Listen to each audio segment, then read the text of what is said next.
Eh bien bonjour à tous et bienvenue pour cette nouvelle vidéo pour vous présenter les énergies Capricorne. Donc le Capricorne, c'est le symbole du bouc qui gravit le haut de la montagne, et dans ce symbole il y a toute l'ascension que nous amène le Capricorne, puisque nous entrons dans un nouveau cycle de l'année. En effet, nous sommes au moment où nous souhaitons début janvier les vœux pour la nouvelle année, et le Capricorne est le premier signe du cycle à 4 temps de l'année, où nous entrons en alignement avec les nouvelles énergies de l'année à venir. Donc nous avons 3 triangles de constellation dans les énergies Capricorne. Donc le premier triangle de rayon 1 nous met en face avec les énergies de plan, les énergies de volonté et de puissance. Donc ces énergies, c'est gouverné par le Bélier, le Lion et le Capricorne. Ensuite, nous avons le triangle de rayon 3 d'intelligence créatrice avec le Cancer, la Balance et le Capricorne. Donc ici, nous avons un lien avec la manifestation de ce plan. Donc, comment allons-nous procéder pour mettre ce plan en manifestation? Et ensuite, le rayon 7 d'ordonnancement, où nous avons le Bélier, le Cancer et le Capricorne, qui nous met en phase avec la mise en pratique. C'est-à-dire que ce qui est en haut doit être comme ce qui est en bas, et ce qui est en bas doit être comme ce qui est en haut. Donc ces énergies vont nous inviter à amener jusqu'en bas la manifestation du plan, jusque sur le plan physique. Ensuite, nous allons retrouver les planètes. Au niveau hiérarchique, nous allons avoir Vénus et le rayon 5 d'organisation. Au niveau ésotérique et au niveau exotérique, nous allons retrouver la planète Saturne de rayon 3 d'intelligence créatrice. Donc on voit que le rayon 3 va être très présent dans ces énergies Capricorne, et on voit qu'on est uniquement sur la chaîne impaire des énergies des 7 rayons. Donc cette énergie impaire va nous amener sur le fait que ces énergies Capricorne sont en lien avec une structure. Elles vont chercher à mettre en place une nouvelle structure au sein de la forme. Donc nous voyons aussi que ces énergies Capricorne sont en affinité avec le Bélier, que l'on retrouve 2 fois au niveau du rayon 7 et du rayon 1, et avec le Cancer, que l'on retrouve 2 fois au niveau du rayon 3 et du rayon 7.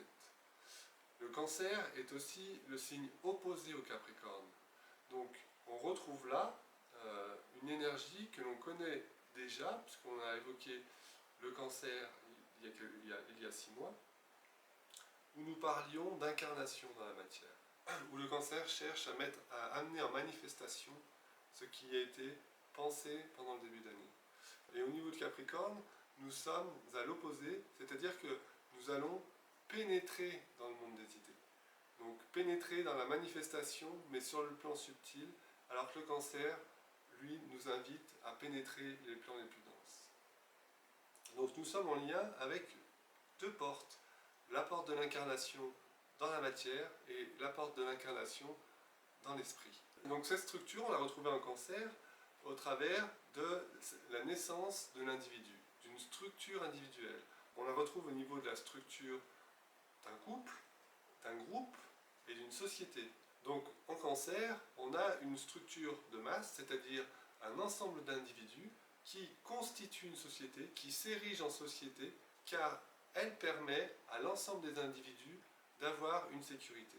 C'est-à-dire que chaque individu va se soumettre aux règles de la société, car ces règles vont lui permettre de pouvoir être protégé, de pouvoir évoluer et de pouvoir grandir sereinement au sein de l'ensemble des individus. Donc c'est ce qu'on va retrouver au travers de l'idée du contrat social que nous évoque Rousseau, lorsqu'il nous explique que l'individu préfère perdre de sa liberté individuelle pour pouvoir vivre en communauté avec les autres et trouver cet espace de sérénité pour pouvoir se déployer. Mais l'individu, dans la société, va continuer à se développer, et là, va quitter cette conscience de masse, où la société est guidée par des êtres plus avancés. Et ces êtres plus avancés, finalement, imposent à la masse des hommes une idée, un idéal de vision pour la société. Et cet idéal va être remis en question par les individus qui développent leur mental et commencent à penser par eux-mêmes. Donc à partir de là, les individus vont se construire et vont eux-mêmes penser un idéal de liberté et un idéal de société. Donc l'individu ne va plus chercher à être soumis à cette autorité extérieure que va représenter un instructeur, un enseignement, ou alors un dictateur ou une oligarchie qui dirige le pays. L'individu, en pensant par lui-même, va être guidé par son désir de liberté et la volonté de pouvoir assouvir ses désirs, ses envies, ses ambitions par lui-même. Donc à ce moment-là, l'individu trouve sa propre route, sa propre voie et quitte l'ensemble de la masse de la population pour pouvoir avancer seul sur le chemin. Donc là, on pourrait dire qu'il y a un premier développement de conscience au niveau de l'individu qui échappe finalement à toute autorité pour se retrouver lui-même acteur de ses propres jugements, acteur de ses propres décisions. Mais dans cet idéal, l'homme va être pris dans le mirage de la liberté. C'est-à-dire qu'à ce moment-là, l'homme ne prend pas conscience qu'il est encore soumis à ses instincts, à ses propres désirs, qui sont finalement cette satisfaction personnelle de ses désirs égoïstes et de ses désirs matérialistes. Mais en même temps, il y a cette conscience d'être en soi son propre guide. Donc c'est la naissance de ce premier contact avec l'âme qui est le guide intérieur présent en chaque individu et que chaque individu doit révéler au sein de sa propre incarnation. Donc ce mirage de l'autorité évolue dans un premier temps par un rejet de l'autorité extérieure, ensuite par un assujettissement à ses propres désirs et sa propre satisfaction d'être soi-même sa propre autorité, jusqu'à enfin reconnaître que l'autorité étant présente en chacun des hommes, cette autorité n'est autre que l'âme qui est présente en tous et à laquelle on doit obéir. Cela va être la troisième étape qui amène l'homme dans un nouvel état de conscience, qui est celle de l'état de conscience de l'âme qui est groupe et non plus individuel, et qui permet de reconnaître les lois qui régissent au niveau de la vie de groupe. Donc nous avons au niveau inférieur la phrase clé du Capricorne, quand l'homme est centré sur lui-même, qui va être que l'ambition règne et que la porte soit ouverte. Donc on voit que l'homme est porteur d'ambition, puisque la seule autorité à laquelle il obéit, c'est la sienne, et du coup il a son idéal de vision pour lui-même et pour la société.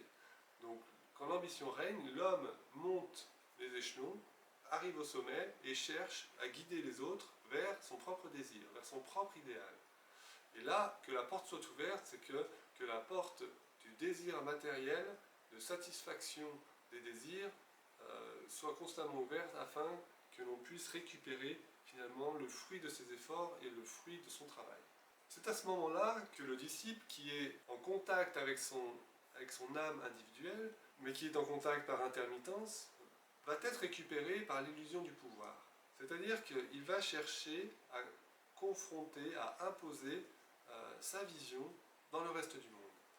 Et là, il est sûr de vouloir faire le bien pour les autres. C'est-à-dire que, ayant été en contact avec sa lumière intérieure, il a pu voir, il a pu réaliser l'importance d'agir dans le monde et de servir ses frères et sœurs pour leur bien et pour l'évolution du plus grand nombre. Mais cependant, tellement attaché à vouloir servir, il va être poussé à vouloir imposer de force la vision qui est la sienne, sans réaliser alors que c'est parce que chacun va pouvoir demeurer dans la vision de sa propre âme et reconnaître l'universalité de cette vision que l'évolution va pouvoir se faire de façon juste et équitable. Et que ce n'est pas un humain qui va imposer sa propre vision et réaliser finalement le plan par lui-même, mais c'est bien parce que chaque individu réalisera le plan en lui-même que le monde évolue. Donc nous pouvons évoquer aussi à ce moment-là que en majorité, les hommes répondent à ce mirage de l'illusion qui est porteur à un individu ou un groupe d'individus. Et là, on voit bien la responsabilité de l'ensemble des hommes et non pas d'un seul homme qui serait finalement le dictateur ou le bourreau et l'ensemble de la population la victime. Et ça, c'est ce que nous évoque la Boétie dans son discours sur la servitude volontaire. C'est-à-dire que les personnes, finalement, au travers de la réponse qu'ils donnent à leur assujettissement à un idéal de société ou à une doctrine, à un dogme qui leur est imposé, va être vu comme le reflet finalement d'un intérêt personnel derrière cette obéissance. Donc on n'obéit pas parce qu'on ne veut rien en retour, mais on obéit parce qu'en retour, on y trouve une satisfaction personnelle. Et c'est cette satisfaction personnelle qu'il va falloir aller voir, qu'il va falloir aller dénicher pour pouvoir s'en libérer. Donc en général, cette aliénation va être au niveau de ses propres désirs, de ses propres plaisirs et d'une satisfaction matérielle que l'on souhaite toujours avoir. Et du coup, il est facile pour le manipulateur de gérer cette masse des hommes par la peur, c'est-à-dire la peur que les hommes vont manquer de ce qu'ils recherchent le plus, ou alors jouer sur la peur de la mort qui est une peur instinctive, donc chaque être humain a à lui-même à se libérer. Donc on voit bien que dans cette attitude, l'évolution de l'homme, au travers de la recherche de liberté, est une première étape pour se libérer d'une autorité extérieure. Et on voit qu'ensuite, dans cet idéalisme de liberté, l'homme bascule vers finalement une recherche de contrôle, une recherche de maîtrise, en voulant imposer à autrui sa propre vision. Donc la troisième étape qui va être présente dans le Capricorne va être finalement de dépasser cette récupération personnelle de la liberté pour entrer dans une démarche de responsabilité. Et là, nous arrivons au Capricorne qui nous invite à réfléchir sur ce qu'est l'initiation. Donc on voit que toutes ces étapes sont dans le Capricorne sous l'influence d'une planète qui est présente au niveau exotérique et ésotérique, qui est la planète Saturne de rayon 3. Donc on a déjà vu le mois dernier que la planète Saturne est en lien avec le karma. Donc le karma, nous l'avons dit, c'est le fait de répéter une expérience afin de pouvoir en tirer un enseignement. Et une fois que cet enseignement est compris, il va falloir le mettre en application. Donc on peut dans un premier temps faire une expérience, comprendre ce qui s'est vécu dans l'enseignement, sans appliquer ce que l'on a compris. Et du coup, on va répéter l'expérience parce que l'assimilation doit pouvoir se faire jusque dans les actes, jusque dans le plan concret physique. C'est ce que nous indique le rayon 7. Donc, si c'est descendu jusqu'en bas, on applique et là, on peut sortir finalement d'un schéma, d'une aliénation, c'est-à-dire qu'on a compris ce par quoi on était emprisonné, qui n'est pas finalement quelque chose qui est extérieur à nous, qui nous est imposé de l'extérieur, mais qui est un assujettissement intérieur. Donc c'est en général nos propres désirs et surtout nos peurs. Donc ces peurs, une fois qu'elles sont vues, on va pouvoir les traiter et on va pouvoir avancer de manière différente car nous ne serons plus dominés par elles, mais nous dominerons finalement notre vision vers une orientation nouvelle qui va être une orientation libérée de ces peurs. Et c'est cette orientation-là qui est la vision de l'âme. Car l'âme, elle, sur son propre plan, n'est pas gouvernée par des instincts de la matière, mais est gouvernée par la lumière, c'est-à-dire ces qualités de vie qui sont détachées du temps et qui permettent, de cycle en cycle, d'imposer une réalité nouvelle dans la matière. Donc on a vu que l'intelligence créatrice, au niveau exotérique, c'était « mais qu'est-ce que je vais pouvoir mettre en forme pour pouvoir satisfaire un bien matériel ?» Comment je vais utiliser l'intelligence en moi afin de satisfaire mes propres désirs, afin d'acquérir plus de biens matériels. Au niveau ésotérique, au niveau de l'âme, on va voir que l'intelligence créatrice va être d'un tout autre ordre, c'est-à-dire c'est comment amener des idées nouvelles dans le plan de la manifestation. Et là, on sait que des idées nouvelles qui arrivent en manifestation, il y en a très peu, car souvent on est dans une intelligence qui récupère des idées déjà conçues pour les mettre à notre sauce. Donc, incarner de nouvelles idées, c'est vraiment être tendu vers le mental supérieur et petit à petit être imprégné de cette réalité nouvelle pour pouvoir la manifester, la faire rayonner à travers nous. Et là, on voit que dans un premier temps, une idée nouvelle va être rejetée, ensuite critiquée et ensuite admise comme quelque chose d'essentiel.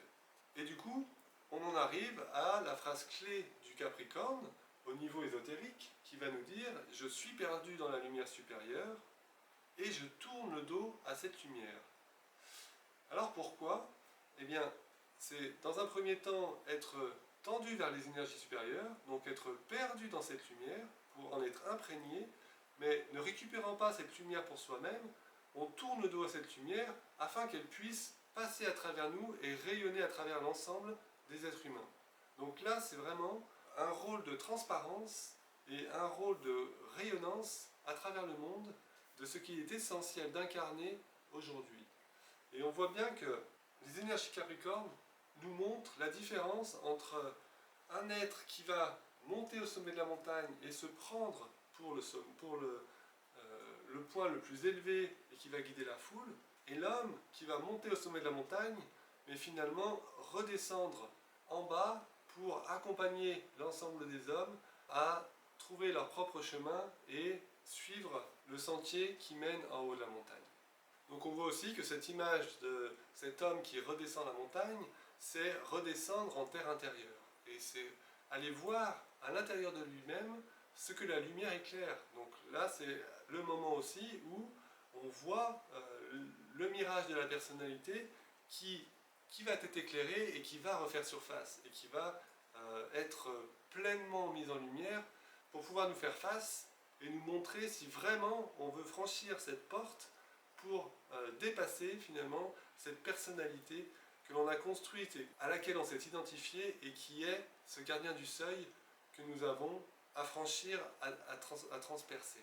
Donc bien sûr, on pourrait avoir une vision complètement mystique en redescendant de la montagne. On le voit au travers de différents écrits où nous avons des sages qui vont aller méditer, qui vont se recueillir en haut de la montagne et redescendre pour aller prêcher au monde leur vision de la réalité.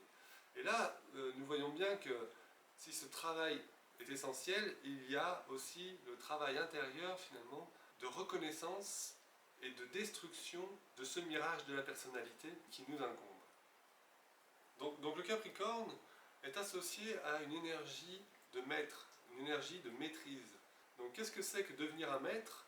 Eh bien, c'est passer de la discipline à la maîtrise, c'est-à-dire c'est être initié à la maîtrise des énergies subtiles sur les plans les plus denses. Donc qu'est-ce qu'une initiation ? Ça va être plusieurs étapes, plusieurs échelons de conscience qu'il va falloir gravir, qu'il va falloir passer pour pouvoir petit à petit être en mesure de purifier ses corps, de se discipliner et enfin de maîtriser les énergies subtiles. Donc ça va être demeurer dans cette lumière de l'âme afin de pouvoir dominer les énergies les plus denses et ne plus être assujetti aux forces instinctives de la matière, mais bien d'illuminer la lumière à travers le monde. Donc ce processus d'initiation nous est décrit au travers du passage de Jésus qui nous montra le chemin des 5 initiations majeures qu'a à passer l'humanité. Nous nous intéresserons aux 3 premières qui sont les 3 initiations qui nous concernent, et sachant que les 2 dernières seront certainement des initiations que nous passerons plus tard. Donc la première est l'étape de la purification, donc qui est symbolisée par la naissance de l'enfant divin. C'est-à-dire que c'est le contact de l'âme, le premier contact de l'âme, où finalement nous reconnaissons en nous cet être essentiel qui nous permet de voir dans un premier temps les impuretés qui souillent notre corps, notre matière et que nous avons à purifier. Donc que ce soit sur le plan physique, que ce soit sur le plan émotionnel, que ce soit sur le plan mental.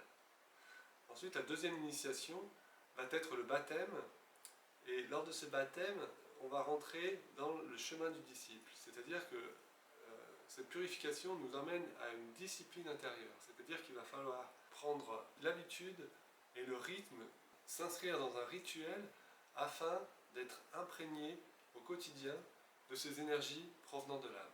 Donc on en arrive alors à la troisième initiation, celle de la transfiguration, où Jésus va passer 40 jours dans le désert. Donc cette transfiguration, c'est le moment où le disciple devient un maître et conscient des énergies qui circulent, des énergies de l'âme, et de la mutation des forces de la matière que cela induit. Donc il intègre et il synthétise ces énergies au travers de son expérience, et que c'est cette expérience dans son quotidien qui est essentielle. Et que la transformation se fait au sein de sa propre nature. Restent alors 2 autres initiations que nous n'évoquerons pas aujourd'hui, qui sont la crucifixion et enfin la résurrection. Donc nous réalisons aujourd'hui, au travers de ces énergies Capricorne, que ce que nous vivons en tant que crise mondiale est une initiation pour l'humanité. C'est-à-dire que l'ensemble des individus est impacté par cette même crise parce qu'elle vit la première initiation, c'est-à-dire la reconnaissance des énergies de l'âme qui poussent et qui insufflent à l'humanité son plan et son ordonnancement. Donc les énergies de l'âme circulent au sein de l'humanité au travers d'un groupe. Et le premier groupe qui fonctionne en tant qu'âme est le groupe de l'humanité. Et c'est cette humanité qui reconnaît ces énergies de l'âme, qui le gouverne. Donc en tant qu'humanité, nous avons la responsabilité aujourd'hui de répondre aux énergies de l'âme. Et cela implique une responsabilité créatrice. C'est-à-dire que nous avons à invoquer ces énergies et à évoquer en responsabilité dans notre être ce que ces énergies cherchent à manifester au sein de l'ensemble des vies sur la Terre. Donc nous voyons que cela demande d'être dans une respiration et que cette respiration est cette invocation, c'est-à-dire cette imprégnation de ce souffle, de cette présence subtile à ces énergies pour en être imprégné et pouvoir les redistribuer au travers de la parole, au travers d'une évocation qui soit finalement le moyen de mettre en forme ces énergies et de détruire le monde créé, les formes créées par les anciennes énergies, les anciennes forces de la matière. Donc quand de plus en plus l'humanité entrera en contact avec les énergies de l'âme, que les forces de la matière, les forces matérialistes vont pouvoir s'atténuer, vont pouvoir être transformées, réorientées vers une direction qui est celle d'une vision globale, d'une vision juste, amenant toujours plus de créativité et de beauté dans le monde. Alors bien sûr, il faut à partir de là répondre des règles de la vie de groupe qui sont les règles de l'âme. Donc nous avons là la règle du don, donc être continuellement en don vis-à-vis de ces énergies de l'âme afin de pouvoir les recevoir et de les distribuer. Il y a les règles de la reconnaissance du groupe auquel on appartient, c'est-à-dire qu'en tant qu'être humain, nous sommes affiliés de par notre karma à un groupe, à un ensemble d'individus avec lesquels nous sommes reliés par notre essence commune qui est notre âme. Et on pourrait dire qu'au sein de l'humanité circulent différentes énergies et chaque groupe est affilié à une énergie particulière que chaque individu a à reconnaître afin de s'allier et de travailler avec les membres du groupe auquel il appartient. Enfin, nous avons la loi de service, qui est cette impulsion qui est inhérente à l'être humain de vouloir servir, de vouloir offrir son travail, offrir son temps à la transformation des forces de la matière par cette imprégnation d'énergie subtile, sachant que d'un point de vue de l'âme, le service est commun à tous les règnes de la nature, mais c'est qu'au travers du mental que se joue le service sur le plan de l'humanité. Donc nous pouvons dire en conclusion que l'humain a la responsabilité de prendre conscience de ce à quoi il obéit. Et ces énergies capricornes nous mettent en rapport avec notre obéissance. Donc notre libre obéissance, c'est-à-dire que nous choisissons de ce à quoi nous allons obéir, que ce soit une autorité extérieure dans un premier temps, que ce soit notre propre autorité dans un second temps, et que ce soit l'autorité de l'âme dans un tiers temps. Et une fois centrés au sein de cette conscience universelle, nous réalisons que la maîtrise vient du point de vue de la conscience, et que c'est elle qui cherche à maîtriser la forme et qui donne l'impulsion à toute forme de vie sur la Terre. Donc ces énergies en Capricorne nous invitent à réaliser que la gouvernance et l'obéissance sont un, puisque l'énergie de l'âme et l'individu dans lequel elle s'exprime sont en unité et sont le parfait relais des énergies les plus hautes jusque dans la matière dense au plus bas. Donc je vous remercie et je vous dis au mois prochain.